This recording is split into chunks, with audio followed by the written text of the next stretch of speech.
Welcome back. સુરતમાં smart મીટરનો વિરોધ હજુ પણ યથાવત છે। શહેરમાં લોકો દ્વારા સ્માર્ટ મીટર ન લગાવવા માટે વાંધા અરજી કરાઈ।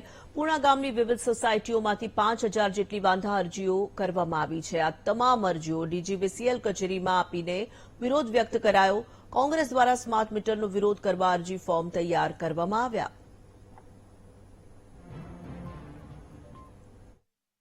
આજરોજ કાપોદ્રા ખાતે દક્ષિણ વીજ કંપની જે આવેલી છે ગુજરાતની, અને ત્યાં સમગ્ર ગુજરાતની અંદર જે સ્માર્ટ મીટર લગાડવાની શરૂઆત થઈ અને જ્યાં જ્યાં સ્માર્ટ મીટર લાગ્યા ત્યાં લોકો છે એ ત્રાહિમામ પોકારી ગયા છે આ સ્માર્ટ મીટરના બિલોથી।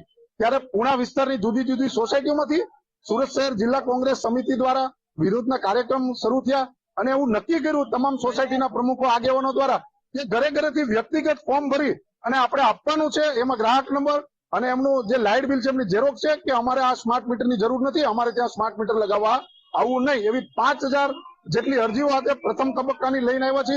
આવનારા સમયની અંદર બાકીના જે ગ્રાહકો છે, બાકીની જે સોસાયટીઓ છે એ લોકો દ્વારા પણ આ જ રીતે આ સ્માર્ટ મીટરનો વિરોધ કરી બાયકોટ સ્માર્ટ મીટરના હેશટેગ સાથે આ કાર્યક્રમ આપવામાં આવશે અને અરજીઓ આપવામાં આવશે।